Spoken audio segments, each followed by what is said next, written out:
Welcome to the show. I'm so glad you're here. I'm Braxton Hunter, and this is Trinity Radio. Today we're going to be taking a look at a discussion between Alex O'Connor, commonly known as Cosmic Skeptic, and Max Baker-Hytch as they discuss how reason impacts naturalism. Stick with us. But the basic thought here is that simply, an arrangement of atoms can no more be about the city in which we find ourselves than this table can be. But basically we have, I think, the best in YouTube atheist apologists, and either throughout most of the thing he doesn't understand the argument being made, or he doesn't know what to do with it. Twice, Justin Brierley having to direct his attention back to, it's this issue of intentionality, it's this issue of aboutness. The aboutness of thoughts, that we have thoughts that are about London, for instance. Max having to say, no, it's this issue of aboutness. That's really the central issue. That doesn't really help us understand that those atoms are about modus ponens. And what it's kind of boiled down to in the end, I feel like, Alex, is a sort of that classic question of how does physical stuff produce consciousness or the aboutness of our thoughts. So I'm excited about this topic. It's not one that I've talked about too much on the show before. Typically when I talk about reason and how it impacts worldview discussions and the existence of God, it has to do with libertarian freedom. But in this case, we're going to be taking a look at naturalism and how naturalism has difficulty accounting for certain things that have to do with our consciousness. And specifically for most of this discussion, and definitely where we're going to hone in on, is how it is that naturalism accounts for physical objects, namely our brains and the mechanisms within our brains, resulting in aboutness. And what we mean by aboutness, in case you're not familiar with that, is you can have a thought about a particular thing. You can think about Star Wars. You can think about this program right now. But what is a rock about? What are physical objects about? In order to have aboutness and intentionality, we have to have this first-person conscious subjective experience that we all have, and naturalism has difficulty accounting for that. Now, I want us to talk about that. I also want us to talk about a couple other things, or you to notice a couple other things as we move through this. Number one is I want you to notice the fact that even though some of these are very well-known discussions and arguments and difficulties within the realm of worldview debate. It's interesting. Christian philosophers have raised these things many, many times before, but yet some atheists and skeptics still seem to be somewhat unaware or not exactly clear on what we're saying on this. Now, perhaps that's our fault for not making it clear enough, but on an issue like this, that has been covered so many times in so many books and on so many podcasts and videos and things like that, is very odd. And that's strange considering the fact that the atheist on this particular episode of Unbelievable is a guy who I think probably is the best right now that YouTube atheism has to offer. He kind of transcends YouTube atheism. He's had live public debates. He's going to Oxford. I think he's an undergrad at Oxford, and he's positioning himself to be probably one of the major atheist voices in the future.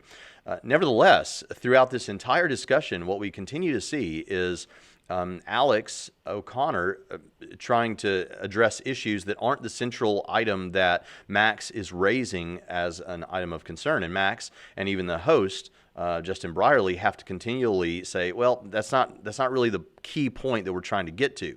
The key point we're trying to get to is this issue of aboutness and how it is that matter can result in aboutness. And so that's an interesting thing. And, I think, number one, it tells you that perhaps this is an issue that you should pay more attention to and learn about so that you can use it when you're talking with skeptics, or if you're a skeptic, that you can consider, did I really understand exactly what was being said there?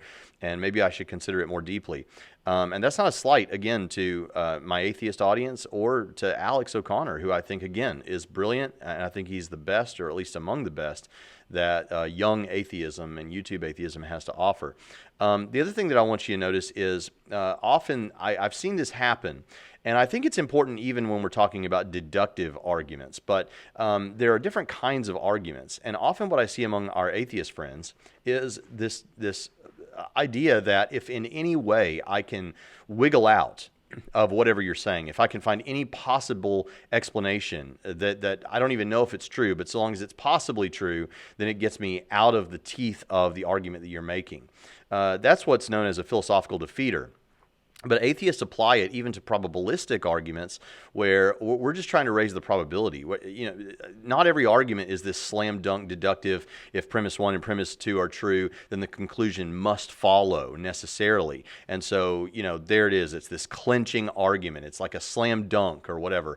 And so you've got to shoot down one of our premises. They're not all like that. Some arguments are probabilistic.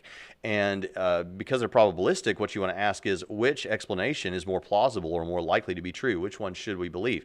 And it seems like many times, and Christians may do this too, I don't know, but I'm that's for the atheist to present me with. But many times atheists, I've noticed, will try to present it as though if I can find any explanation, no matter how outlandish, to get out of what you're saying, then I'm off the hook and I don't have to believe this. But when it comes to probabilistic arguments, where we're looking for plausibility, then it's a little bit different. And if you don't understand exactly what I'm saying, you will as we move forward. So let's begin now and take a look as Max begins to set up kind of what he wants to say in this discussion. Okay, well, let me just say something in general about how I approach philosophical arguments about God and metaphysics. So I generally am not that fond of deductive arguments, where you have some premises that are supposed to logically entail their conclusion. And I prefer probabilistic arguments. One reason for that is just that I think with deductive arguments, it has the surface appearance of giving a certain conclusion if the premises are true. But of course, actually, the problem is rarely are we ever certain that the premises are true, and then the conclusion can't be more certain than the premises. So I prefer just to make the uncertainty explicit in the way we formulate the argument. So I prefer. Okay, so he's going for a probabilistic argument. Now, here's the difference. Here's what's important for you to understand is with a deductive argument, with a more clinching sort of the way you could phrase it there, where if premise 1 and premise 2 are true, then the conclusion must necessarily follow, and all these kind of things. Those kind of arguments are typically making a stronger claim, but they're theoretically easier to shoot down, because all you have to do is show any possible explanation that would not lead to that conclusion. So think about with the problem of evil argument that atheists often bring. So you have what's called the logical arguments from evil, and then you have evidential arguments from evil. And the evidential arguments from evil are probabilistic. So the logical arguments from evil are something more like Epicurus argument, where he's basically trying to show that it is not possible that God so defined exists given these facts. Well, all you have to do there to shoot down the logical argument from evil is to show any possible explanation, any possible reason God might have for allowing evil, and yet he's still an all-loving, all-powerful God, all-knowing God, and all those kind of things. All you have to do is show any possible explanation. You don't even have to know if it's true or not, and then it serves as a defeater to the claim that it must be the case that such a God so defined does not exist. Whereas with evidential arguments from evil, and I know we're not talking about arguments from evil here, but this is by way of analogy, or by way of example, I guess. With evidential arguments from evil, what you're trying to do there is you're trying to show that given these certain facts about evil, and typically it's given certain facts about gratuitous evils that didn't have to, the evils that don't seem to serve any greater purpose, it's less likely. So the person giving an evidential argument from evil is not saying, therefore God does not exist. They're saying it's far less likely that God exists. You shouldn't conclude that God exists given all these things. So it's less plausible that God exists. So which of those two is making the stronger claim? The logical argument from evil or the evidential argument from evil? Well, the logical argument from evil is making the stronger claim because it seeks to show that therefore God does not exist, right? Whereas the evidential argument from evil is trying to say it's less likely. We should, therefore maybe we shouldn't believe it or something, but it's less likely that God exists. So it's making the softer claim. But which one is easier to refute? Well, the logical argument is easier to refute because all you have to do is show some possible explanation that would why a loving, all-powerful, all-knowing God would allow for evil. Whereas with the evidential argument, it's harder to refute, but of course it's making a somewhat softer claim. They're not saying that it's a slam dunk that God doesn't exist. They're just saying it's less likely. So to recap then, the logical arguments from evil, for example, are making the stronger statement, but are a little easier to shoot down, whereas the evidential arguments from evil are making a little bit more modest statement, but are more difficult to shoot down. And so in this discussion, what he's saying is, when I talk about these things, when I set up my arguments, it's probabilistic. It's more like the evidential argument from evil, except forget the fact that that's a topic about the arguments from evil. But when I make my arguments against naturalism or for God's existence or whatever, I'm doing something probabilistic, which means I'm making a more modest claim. There could be some explanation for that naturalism has for this, but it's more plausible to reject naturalism in this case, or it's more plausible to believe that God exists. So he's making a more modest claim, but it's more difficult to shoot down than if he was giving you like a clinching, slam dunk, deductive argument. So I wanted to make that clear as we move forward. Let's see what else he says by way of discussion on this. For probabilistic arguments, and without going into sort of lots of detail, Bayes' theorem is the way that a lot of philosophers will kind of formulate probabilistic arguments. And so, yeah, I mean, just to give an example that has nothing to do with God, I mean, suppose that, we've got a piece of evidence, namely that the leaves on someone's lawn sort of spell out their name. And then we're considering two hypotheses. One is that the person's spouse kind of raked the leaves into this nice pattern to spell out their name. The other is that the wind did it. Now, it looks as though one of those hypotheses makes this observation of the leaves spelling out this name. One of those hypotheses makes that piece of data much more probable than the other one, and so it probabilistically confirms the spouse did it hypothesis, but not with certainty. Sure. It is possible that the wind did it. Yeah. So that's just to say about in general how I approach these things, and so I think. Okay, so now that's an important thing. So you understand what he's saying. He's saying it could be that the wind did it. You see, this is why it's not like this slam dunk, sort of thing. It's possible that the wind did it, but which one is more likely? Well, it's more likely that the spouse raked the leaves into a particular. And you can do this with less obvious things. I mean, that's a very clear, obvious example. You can do it with less obvious things, and of course it's more difficult. But so, for example, let's say that I came home in the middle of the day unexpectedly, and no one is at home, but I see that this episode of Unbelievable is paused on my television screen at home. Okay, what are the possibilities? Let's say there are 3 possibilities for that. One possibility is my wife decided that she would listen to this episode of Unbelievable. Okay, that's one explanation, but it's not. It doesn't seem likely because my wife just isn't into apologetics like I am, or these worldview discussions. Right? She's a strong Christian, but she's focused on other areas of her Christian discipline, right, than apologetics, much to my dismay. But then, on the other hand, let's say that another explanation is that aliens wanted to confuse me, and so they put this episode of Unbelievable on my screen and paused it here. Or there's a third explanation, and that is that my friend Andy was asked by my wife to come over and feed the dog because she was going to be out of the area, or come over and walk the dog. And while he was over there, it happened to be his lunch break, and so he decided to watch this episode of Unbelievable, which he regularly watches. Okay, now which one of those is more likely? Well, the alien one seems completely ad hoc and not likely at all. I mean, is it technically possible? Sure, it's possible, for all I know, right? But really not likely. So we put that one off the table.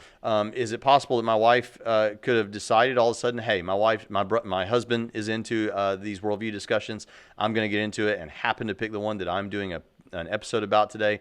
Yeah, that's possible. But is it more likely than the third explanation? And the third explanation with my friend Andy, he does listen to Unbelievable. He likes it, watches about every episode.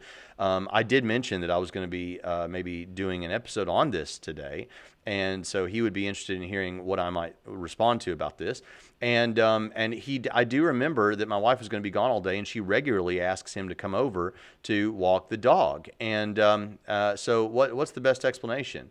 And he was gone today on his lunch break. He works with me, but he's gone on his lunch break. So I put all these things together. What's the more likely explanation? Probably that my friend Andy was over there.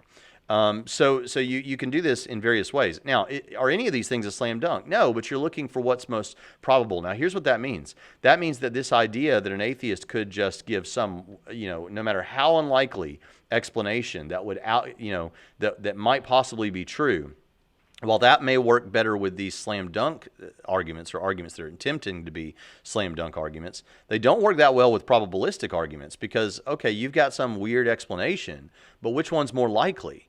You know, if your explanation is less likely than the one I've offered, then the one I've offered is the more plausible explanation. So I wanted you to get that and see kind of how those work. Now, we're going to listen here, and we're going to hear him kind of put another layer onto this discussion. So what we've got so far is this idea that, look, matter doesn't seem to have this property of aboutness, but we do seem to think, and we can think about things. But you couldn't, like, sometimes the way it's characterized is, you couldn't crack open my head and see the things that I'm thinking about, and the physical matter that makes up my brain isn't about something. And so how is it that I'm able to have thoughts about things? This aboutness doesn't seem to make much sense on naturalism, but it does seem to make sense if naturalism is false. All right, so let's hear some more about that. Phenomena are more probable given a hypothesis where consciousness, purpose, value, and so on are at the base layer, as compared with on a naturalistic hypothesis, which you know, we've just laid out, the physical layer, stuff yeah. at the base layer. Okay. So intentionality is one such phenomenon. So intentionality is basically the aboutness of thoughts. So just to take an example, take the word London. You know, so we can all be thinking of the word London in our heads, and that word is about something. It's about the city in which we're having this conversation. And the basic thought is here that this property of thoughts, where thoughts are able to have representational content, they're able to be about something other than themselves, is difficult to square with this naturalist picture of what reality is made of. The thought being that, if you like, atoms swerving in the void, that's what thoughts have to be at the end of the day, if naturalism is true. Atoms swerving in the void can't be about anything. And so, and actually, this is a problem that is recognized by a number of leading naturalist philosophers. So John Searle, who's written a lot on this sort of stuff, says that so far no attempt at naturalizing intentional content has ever produced an explanation of intentional content that's remotely plausible. Now, I'm sure Alex will probably want to bring up computers, and I'll leave that for now. We can come back to that.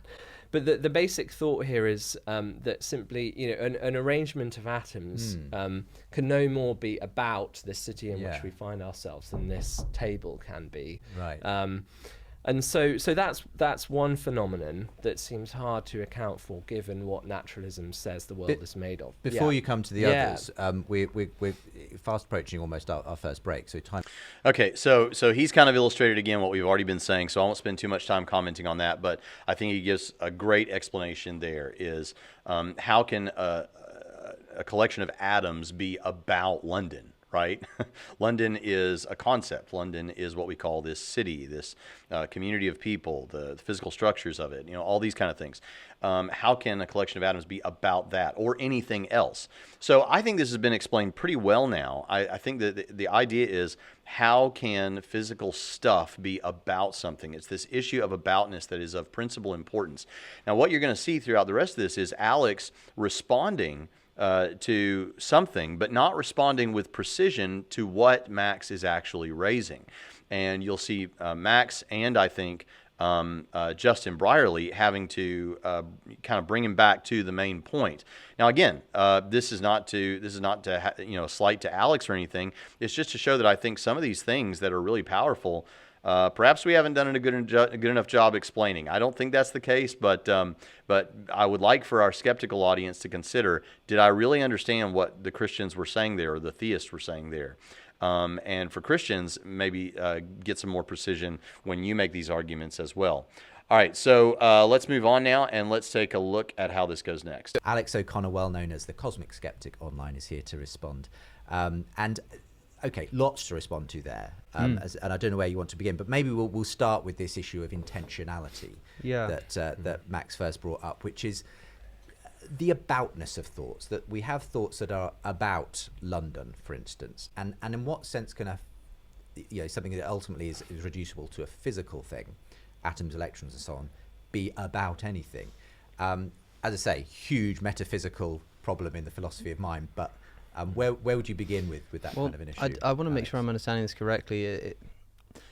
I'm struggling almost to see the contention. I think that the capacity for abstract thought and the explanations for how that could have developed within human consciousness is not particularly controversial. And I'd also say that, for instance, there are people who are not capable of thinking about London, namely people who've never heard of London and never experienced London. In other words, the thoughts that we have that are about things are predicated on our experience of these things, right? An evolutionary account of how we've come to develop our cognitive faculties would be perfectly in line with this view of reality, that there is a selective advantage in being able to think abstractly. There is a selective advantage about being able to remember things that we've experienced and think about them when they're not immediately in our face. It's clear to see how these things could be evolutionarily selected for. And this is why I think this actually ties into the last argument that was made, which I think is the most interesting one, about how if things came about through naturalistic processes, it seems that we would have selected for survival rather than for truth, right? Like, why would this was Alvin Plantinga's famous evolutionary argument against naturalism. Well, we don't, as we've discussed, we don't evolve to do quantum physics, but it's like, I think that's evidenced by the fact that we are currently trying to use reason to overcome our naturalistic approach to something like quantum physics. And okay, so now he says a couple of things. Alex says a couple of things about the issue at hand, which is, well, look, it's advantageous to be able to think abstractly, and it's advantageous to be able to remember things, and so that would be something that evolution would, quote unquote, select for, right? Well, that's fine, but as we're going to see later, it's not just whether it's beneficial for us to be able to remember things and think abstractly. It's how can thoughts themselves, abstract or otherwise, how can naturalism account for this aboutness, that matter is about something, whether it's abstract or otherwise, whether it's a memory or otherwise? How can we get aboutness out of physical matter? And so he then goes off about Alvin Plantinga's argument and how it doesn't work, and he tries to say, look, we can overcome, we can, even, for those that don't know, Alvin Plantinga is basically saying, look, evolution, if you grant evolution results in animals, creatures of a higher order that it's angled towards survival, that these animals would be able to survive better in their environments, not truth. And so sometimes you might think those two things go together, but not necessarily so. An example that often comes up, and will come up here, is animals might result in, they may develop this idea that if a bush is rustling, they should run away from that because it's a predator. Well, it might not actually be a predator. And in fact, it could be a food source. So the angle there is towards survival, right, rather than for truth. And so then why should you trust anything that your brain is telling you? Because your brain is not wired to get you to truth. Your brain is to get you to survival, right? But he goes off about that and how we can then overcome the problems that are there. That may be true, but we can overcome that because now we can use our reason, recognizing that, to try and get to truth. And that's all fine and good, but it does nothing to overcome this problem of aboutness. And then he asks some questions, clarifying questions about how arguments work. But let's go ahead now to the next thing, and let's see what Max has to say. I mean, I think the point here is supposed to be quite a fundamental one. It's not just the capacity for abstract thought. It's the capacity for any thought whatsoever to have any representational content whatsoever. And you said that evolution, gives us accounts of how cognition would have developed. And I don't really dispute that. But I think the key point is those evolutionary models are silent on these metaphysical questions of, yes. Just to be able to kind of then just present this in a package and allow Alex to respond to it. So let's say, that taking that argument, all humans are mortal. Socrates is a human, therefore Socrates is mortal. Okay. So the person sort of thinking about that, reasoning that through, they're having to have thoughts about Socrates being human. They've got to have a thought about all humans being mortal. And so at the first level, from what I heard you saying earlier, Max, the point is how do these physical events in our brain map onto something being about someone, about Socrates, about his mortality, and so on. And then secondly, how do we see, if you like, that those two things together entail the conclusion? And that again is a linked but different issue in this kind of causation as you see it. You know, why does one physical event entail this other different physical event? All right, so we've got it all clarified now. It's about aboutness. How is it that we are even, it's not just abstract thoughts. How are we able to even have thoughts? And this self-awareness that is about something and have thoughts about something. And when we're thinking about an argument, like the simple argument that was just laid out, we as thinking agents have to be able to understand what that's about. When we talk about Socrates, when we talk about mortality and these kind of things, we're having thoughts that are about something and how they're related. And so let's see what Cosmic Skeptic has to say in response. Event, but it's actually the content of those thoughts. So should we pass the ball back to Alex? Yes, that's helpful. Thanks, Justin. That's good. There are two important and separable questions. The first being knowledge of like the premises, but secondly, as you say, knowledge of the validity of the inference. I would say that, as I say, deductive arguments are just tautological, meaning that what we're talking about is an ability to recognize that two things are the same, right? It's an ability in the same way that like if you have two thoughts that are just identical in content, if you have, the bus is red, therefore the bus is red, to ask about how we could know that that's a valid inference seems a bit strange. It's like, surely we're just talking about the ability to recognize that two things are the same. It's not really about a relationship between them. It's about just recognizing a similarity. And I think that's what's going on in a deductive argument. When we say that all men are mortal and that Socrates is a man, we are saying that Socrates is mortal. It's essentially just a linguistic feature that we separate these into two premises and ultimately a conclusion. And we say that we derive the conclusion. I think that we derive the conclusion linguistically, but what we're actually just doing is reframing the premises into a new form that that is a helpful thing to do for philosophy, because we can then kind of build upon those conclusions as well. But that's what I think we're talking about, is just a recognition that two things are the same. I don't know if you agree with that. Does that? So I'm this idea that all deductive arguments are tautologies. I mean, so now notice that was brought up, but here Cosmic Skeptic has focused in on that, and he's going off about the relationships between any two things. But this doesn't really get to the point that we want to get to, which is that still wouldn't account for the aboutness issue. That's what we're trying to get to. And now we've tried 2 or 3 different ways to get to this issue of how can something be about something else. And we want to see if we can get there. And so let's see what happens here. I mean, to say it's a tautology makes it sound like, I mean, let's suppose it is, but that doesn't really help us understand this thing that I've been alluding to, is this question of, well, how, if thoughts are atoms swerving in the void, is it the case that those atoms are about modus ponens? Yeah, I suppose for me that's the central point here. But I feel like I think it's not to say that the atoms are about something is. Okay, now we're going to get to Cosmic Skeptic in just a minute, but you notice here, Justin said, I feel like this is the point we're trying to get to. Like, this is it. It's almost as though he's saying, look, we've talked about a lot of things here, but this is the chief issue. How can physical stuff be about something? Let's see what Alex says.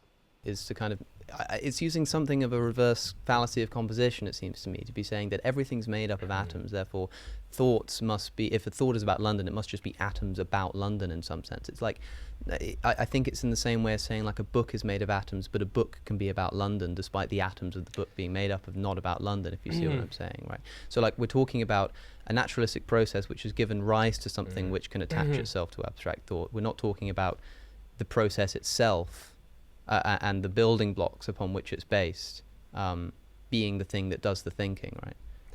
It's just as like an atom is not self-replicating, to kind of, because when we talk about consciousness and it kind of muddies the waters because it becomes a bit difficult to think about. But with any other evolutionary process, we can recognize, an atom is not self-replicating, but you put enough atoms together in the right sort of way and you get a cell that's self-replicating. All right, so I want to explain, if you don't know what this fallacy of composition is, it's where you say, it's where you make the mistake of thinking that what's true of the whole must be true of each individual member. So if we're talking about a dog, for example, one of the classic examples is an atom is invisible to the naked eye. Dogs are made of atoms. Therefore, dogs are invisible to the naked eye. Well, obviously that's false, right? That's not sound at all. And the reason is because the atom, any individual atom, right, is invisible to the naked eye. But when you put them together in such a formation that you have a dog, dogs are very much of it. So what's true of the individual parts isn't necessarily true of the whole. Now, here's the problem that I think a lot of naturalists make. Often this comes up with the Kalam cosmological argument that say, well, when we're talking about that, we say, well, everything that begins to exist must have a cause. The universe began to exist, therefore the universe must have a cause. And so, well, now hold on, you're just going from all the individual parts of the universe seem to have causes, things in the universe. So, but that doesn't mean you can say that the whole universe must have had a cause, right? That's a fallacy of composition. You're saying what seems to be true of the parts is true of the whole. Well, there's a whole other reason that avoids the fallacy of composition that you can look in our other videos about that. But simply put, one thing that needs to be said is not every time you talk about composition, there's not necessarily a fallacy there. So, for example, every part of the fence, every different picket of the green fence is green. Therefore, the fence is green. Right? Okay, well, that's true. If every part of the fence, every picket in the fence is green, and then you got the whole fence, it's green too, right? So there's no fallacy of composition there. So it's not always the case, and that definitely needs to be said here. But what Alex is saying is right. He's like, look, it's kind of like this. Take a puzzle. Right, a puzzle of Star Wars. We're going to go with Star Wars motif for this episode. So you've got a puzzle, a two-dimensional puzzle of the poster for Star Wars Episode 4, A New Hope. All right, each individual piece of the puzzle isn't the puzzle. It isn't the whole picture. It isn't the poster. It isn't the full poster. But when you put them all together, right, then you have the poster for Star Wars Episode 4. So that's kind of what he's saying there. And he seems to be arguing that, look, you put all this together, and you could get maybe something that has aboutness or whatever. But we're going to come back to that later. But let's see where it goes from here. And that's not a problem. Like, I wouldn't turn around and say, but like, it makes no sense on a naturalistic worldview to say that a cell is self-replicating, because if it's made of nothing more than atoms, then how can an atom kind of bring about that process? I mean, what I'm hearing from you, Alex, is, of course, this electron banging into that electron doesn't equal a thought about London or Socrates. But when you have a complex brain structure that's doing all kinds of clever things, that is a kind of emergent property, to use one of the... Just as to mention computers, as you briefly mentioned earlier, if you're somebody who believes in the concept of artificial intelligence, that we can have computers that essentially can think about things in an electronic sense, right? And they're not thinking about things in a conscious sense, but we're not talking here about being necessarily aware of the thoughts we're having, but just the capability of thoughts to be had about these things. Like, it's a similar kind of process going on in the brain. It's just that it's made of biological stuff instead of electronic stuff. So you've got books, and he's saying books can be about something. You could have a book that is about London, or you could have a computer program that is about, word processing or whatever. So you can have, he's saying, physical objects that are about something in a certain way. Let's hear what Max has to say. Yeah, so I mean, you brought up books, and that's a little bit similar to the case of computers in a way, in the following sense. So I mean, I think you made the point that a book is made of atoms. I would agree with that, and yet a book is about lots of stuff, presumably. Doesn't that show that a thing that is basically built out of physical stuff can have intentionality? And I think that the response there would be simply that the intentionality, if we want to call it that, of books and code in a computer is a derived intentionality. Yeah, it comes from their maker, right? Yeah, right. So I mean, take an example of Deep Blue, the chess computer, and it makes a certain move. The move to the computer itself has no meaning. It's a string of presumably of ones and zeros, but within a framework that we confer on, on the move has meaning. And John Searle actually kind of made this point with what's known as the sort of Chinese room analogy. and the idea there is basically, imagine yourself, suppose that you don't know Chinese, but you're sitting in a room where someone's feeding Chinese characters into the room, and you've been given a set of rules of if it's this character, then it goes into this box, and you can do this all day. And the thought is essentially that's what a computer is doing on a very complex level. But the computer, there is no meaning or intentionality for the person. The computer isn't thinking, I need to do this to do that. It's simply following a set of instructions, essentially. That's right. And so... Which we have imbued with meaning. Yeah, so any appearance of intentionality is there solely in virtue of our intentionality. And so then you're back to the problem that we started with, which is how to account for our intentionality. So there's an all right, so if you try books or you try computers, hey, they're physical things that are about something. Well, only insofar as we have imbued them with aboutness, right? We have put characters on a page that the book isn't having a conscious experience of aboutness. The person writing the book did. The person writing the computer code did. So it just brings you back to us again, and again back to physical things can't be about something. It doesn't seem. It seems like that's something that is part of a personal, first-person subjective conscious experience. All right, let's move forward. See what else Alex has to try. And what it's kind of boiled down to in the end, I feel like, Alex, is a sort of that classic question of how does physical stuff produce consciousness or the aboutness of our thoughts. And this is a debate we've kind of done with other people. Okay, look, now I want you to notice here that we are 56 minutes and 37 seconds into their discussion. And what Justin is trying to say is, look, I think what it boils down to is how does physical stuff have aboutness? This is him trying to press Alex to address that question directly. And, he says what it boils down to. It does boil down to that, but it boiled down to that early on in the episode. And why did it take this long for us to get to this point? And we're still not sure we're there yet, where he says, look, this is what it's about. I need to get the answer to this question. People like Daniel Dennett and many others over the years. But it seems quite fundamental to this argument from reason, because it's that classic problem of if at the bottom of all of this there's physical stuff going on, where does the aboutness of these thoughts come from? Which then produces this entailment problem potentially and everything else. But so this problem, this problem, as you say, it's just kind of like it's just the question of how we get from natural explanations to talking about minds, right? And this is why I bring up something like memory. I feel like it's analogous, if not strictly relevant, because it's like it seems to be kind of a different category of stuff. Something like memory, it's like brain processes, mind processes. It seems to have more agency behind it, but it's not a controversial thing to say that can arise from naturalistic processes. And as we were just briefly discussing in the break, it's like we don't fully understand, and perhaps never will fully understand the brain. It's the most complex thing we've ever discovered in the universe, right? And like there are areas such as this which are a bit hazy, but it seems to me that our naturalistic explanations of the brain are quite sufficient to explain most of its phenomena. And even if it can't quite explain consciousness, which many people will claim that it can, but even if it can't, like I think that then just almost becomes an argument from I don't know what the exact term to use here would be. Perhaps an argument from ignorance. Perhaps an argument.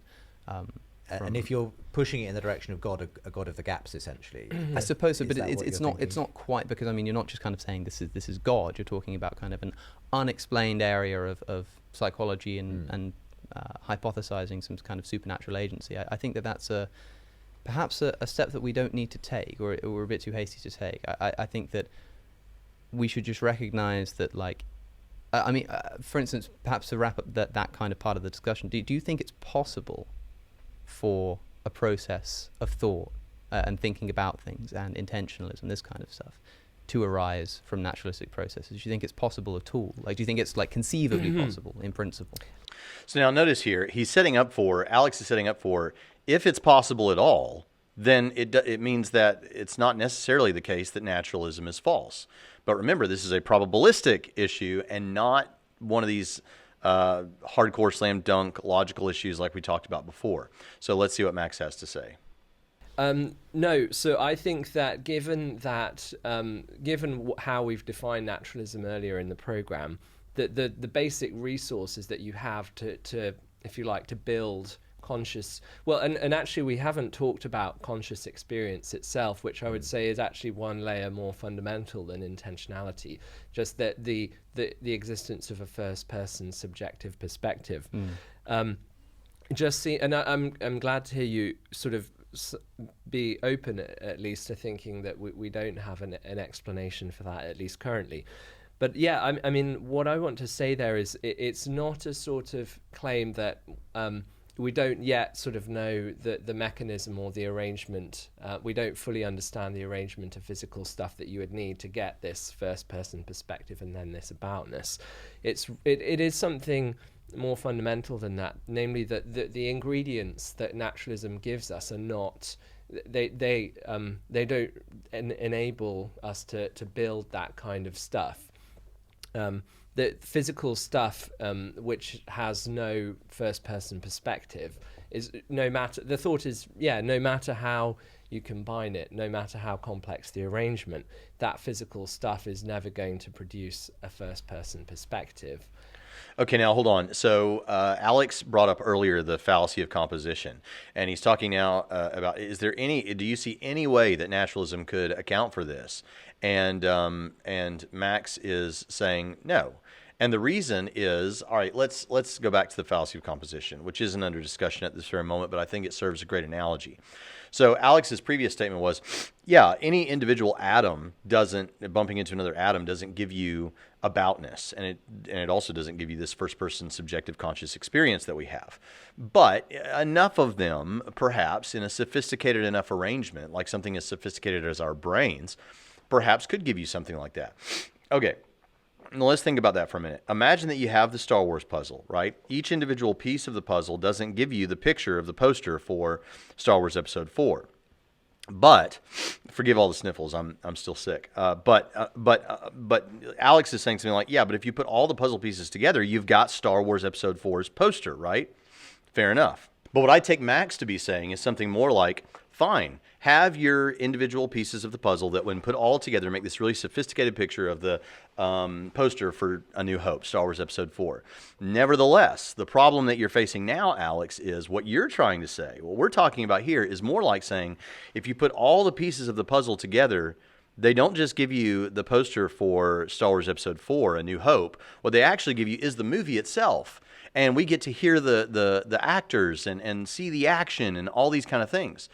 And Max is saying something akin to, and this is an analogy, but Max is saying something akin to, that is a completely different mode of being. That is a completely different sort of phenomenon than what the puzzle pieces are capable of producing for us. I'll give you that if you arrange them, perhaps you get this two-dimensional poster. What you don't get is this incredible phenomenon of the actual film that we see on the screen and all these kind of things that's a completely different mode of being. That's a completely different thing. And you can't get there just from these puzzle pieces. So no, I don't think you're asking me, do you think there's any way that you could arrange these puzzle pieces that would give you, is it even possible that they would give you something like the film itself? And he's saying no, because that's just not what these things even do. That's the wrong idea. That's the wrong set of possibilities from this. So hopefully that will help a little bit in understanding exactly what's going on. If the court, I see what you mean. I think that's perhaps the difference then, because to me, I've had a lot of conversations with people about this topic of like how something like awareness can arise, and perhaps we should have discussed that, because I think it's really interesting and something I've been reading a lot about, specifically in relation to non-human animals and whether they have awareness too. Seems to me that like you can have a process by which if an object or an organism or a molecule or something begins to kind of react to its environment in a purely naturalistic sense, we can begin to see what we might call the origins of self-awareness, like an ability to react to an environment. You can understand why it would be more advantageous if, as well as being able to kind of so let's say that you kind of like the flower that follows the sun across the sky, that kind of thing. It's like that's obviously not a kind of that's not evidence of self-awareness.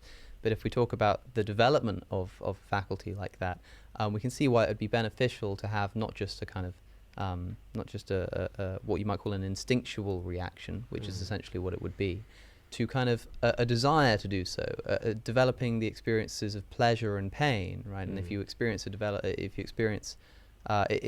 the experience for pain, then you can develop the experience of desires, and so on and so forth, and the complexity just kind of keeps building, and awareness can be seen on this kind of gradual scope. We don't need to see it as a kind of on-off switch, right? And if we do, then I think it would be the on-off switch of pain and pleasure, which is a fairly simple thing to explain evolutionarily, if you see what I'm saying. I think that kind of looking at it in a grand scheme of kind of the evolution of basic awareness of our surroundings, reactions to our surroundings, and how that can just become more complex to involve pleasure and pain and then desire, and then see how that would again, that's talking about like awareness specifically. You then have to make a further kind of added complexity of abstract thought. But I think, well, what I get, do you think there's something in that narrative of, okay, you start with something very simple like just an organism, a single cell organism that doesn't want to go into that, that has some kind of instinctual reaction to something. Eventually, with So here's another attempt. This attempt is, again, to say, look, gradually these instincts could possibly result in a conscious awareness that then we could have thoughts like aboutness. And so what's Max going to say? You have this puzzle. Why does there need to be? I mean, you talked about selective advantage, Alex. Now, what I think I'd be happy to grant is that there's selective advantage in my brain being in certain states that make my body move in certain ways that get me to do stuff. But then if the physical stuff that's happening in the brain is causally sufficient, why does there need to be, from an evolutionary point of view, this other quite different thing, this first-person subjective perspective? So philosophers of mind would say that, if you're committed to this idea of causal closure, physical causes are sufficient to account for everything, including our behavior. Consciousness would have to be an epiphenomenon, a bit like the steam that comes off a kettle. It's not causally necessary to explain our behavior. So I think you've got this further puzzle of why would this physical stuff... I think it makes a lot of sense to just say that... Okay, so you understand what he's saying is he's saying, look, if naturalism is true, you could have a being that functions kind of like a computer, functions and reacts to stimuli and does all the things. But why would it have this first-person subjective conscious awareness? Why would it be self-aware? Why would it have qualia, which are these impressions of experience that we have that presumably robots don't have, that your Alexa at home doesn't have, right? Why? It seems like what you would get is a world of biological robots that are all doing the things, right? And they're reacting to stimuli, but they're not consciously aware like we are. It doesn't seem like, and it seems like if that did happen, it would be some kind of a weird emergent property that is a byproduct and not necessary for evolution, because evolution is there, remember, for survival and progress. So let's see what Cosmic Skeptic has to say. An understanding of an organism's own place within its environment and its community is kind of has seemingly obvious advantages, but also, even if it were just an offshoot, of course, evolution doesn't necessarily like stop the production of useless things, right? Like you can have side effects, you can have things that aren't harmful that just happen. In other words, maybe on evolution, our subjective conscious experience and our knowledge of aboutness is just a happy accident. Maybe, hey, for all we know, evolution does stuff all the time that it's not trying to do, quote unquote. Happen to be there. If that's the case, then the fact that the argument that I could make for the development of justified reason in human beings might be an evolutionary offshoot, but that doesn't affect the truth of whether of its accuracy or not. If you know what I mean, like sure, maybe it is just an offshoot, but that doesn't mean that it's not an accurate offshoot. Doesn't mean that it doesn't actually hold to the truth. We'll do a quick response, and then I just want to wrap up with the kind of question of whether it takes us in the direction. But I just want to make sure that people are aware, like what this seems to suggest to me is that in order to kind of undermine the argument that you're making, all that people really have to believe is that it is possible to naturally evolve conscious processes, right? That's okay. Now notice this is key for what I want you to get out of this. what Alex is looking for here throughout this discussion, for most of the discussion, he's not been addressing directly this issue of aboutness. Now, there are two possibilities for that. One possibility is that he didn't understand that was the point, the principal point that he wants to be made, the point that Justin Brierley says it all boils down to. It could be that he didn't understand that. The other possibility is that he did understand it, but didn't know what to say in response to it. And so throughout this discussion, whichever one of those is true, he's grappling with, how do I get out of the teeth of this argument? What is the way out for naturalism?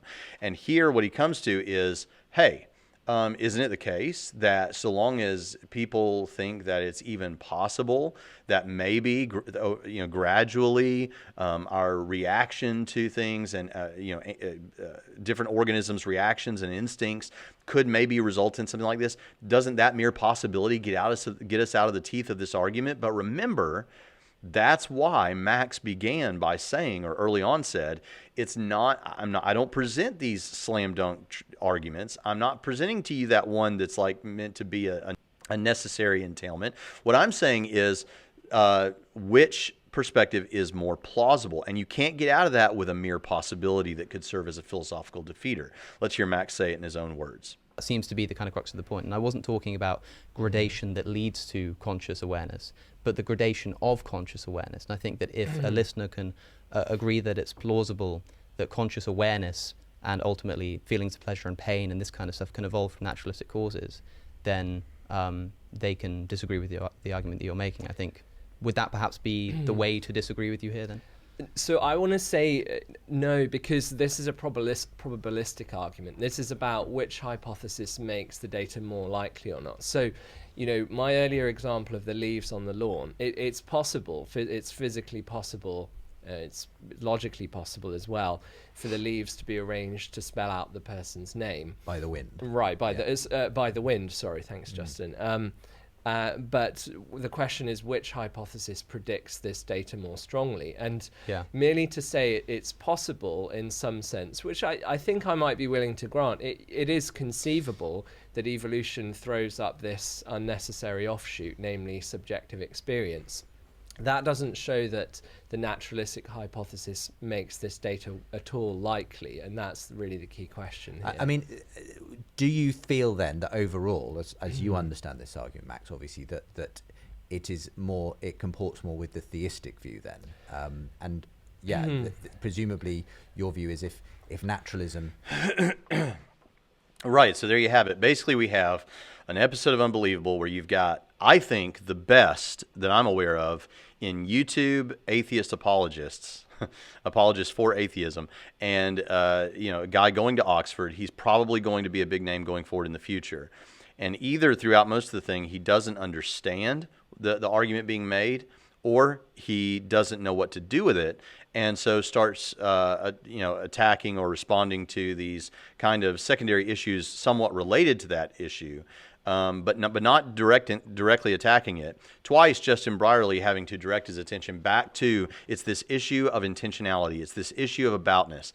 Max having to say, no, it's this issue of aboutness. That's really the central issue, and nothing you've said really deals with that. He goes off about planting his argument, which that's fine, that did get brought up. He goes off about relationships between things and the fallacy of composition, and it's kind of like books, because books can be about things, and all of these things get shot down, and in the end, what Alex is left with is, well, maybe it's possible that evolution explains this, because, and then Max, of course, but evolution's not trying to do that. Evolution what you need with evolution is for something to just survive, and so you could have biological robots, basically. Okay, but maybe it's an accident of evolution, and doesn't the very possibility of that get us out of this? No, not at all, because we're talking about what's most plausibly true, what's most likely to be the case, what's more probable.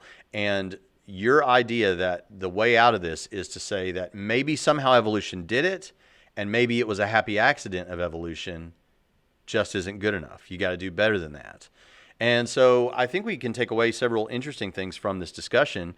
One of those things, again, is how arguments work. And I think typically, as we've seen here, atheists, not typically, but often atheists will try to look for any possible way out of a very strong argument for theism, any possible explanation, any narrow escape, and then speak about it as though that is the more plausible thing. Because of a presupposition of naturalism, when it might not be the most plausible thing.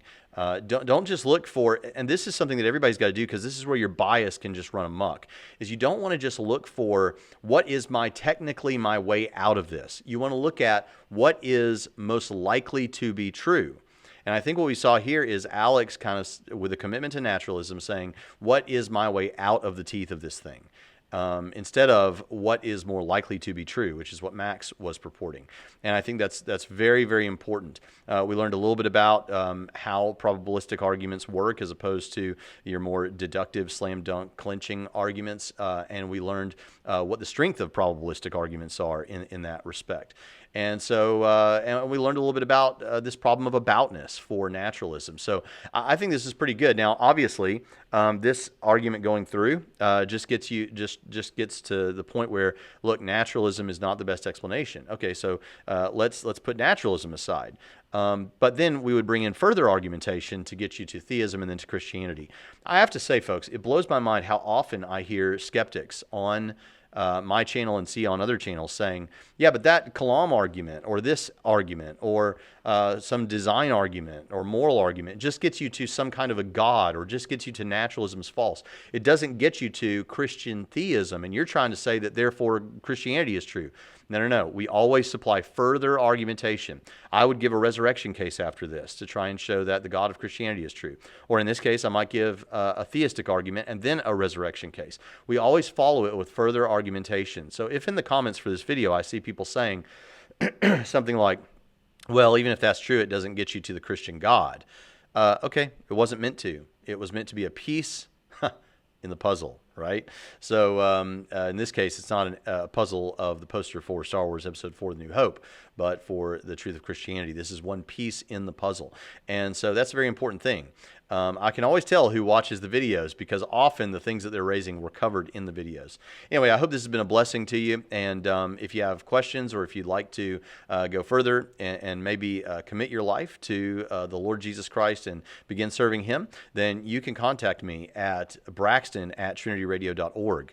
If you would like to begin studying Christian apologetics and learn to do what Max is doing here and what others are doing, you can talk to me about classes, or you can visit TrinitySem, that's TrinitySem.edu, and fill out the evaluation form there on the right-hand side of the screen for Trinity College of the Bible and Theological Seminary. We'd love to have you as a student. And check out the rest of our channel. If you haven't subscribed, I encourage you to do that. And listen, there's more we want to do. This ministry can be bigger as we respond to atheism on the internet. But we need your support. And if you're willing to help us financially, then click in the top right-hand corner of the screen, or if you're listening by audio, visit patreon.com/TrinityRadio. We will thank you so much. We will appreciate it so much. Look at this channel 2 years ago and look at it now, and you can see how the work of patrons, the sacrifice of our patrons has been such a benefit to us, and thank you to our patrons. So we don't thank you nearly enough. And if you become a patron, you get immediately, like, I don't know, 5 or 6 free books, ebooks that you can just download, and other original content there that's not available to everybody else. But thank you all so much, and I'll see you next time on Trinity Radio.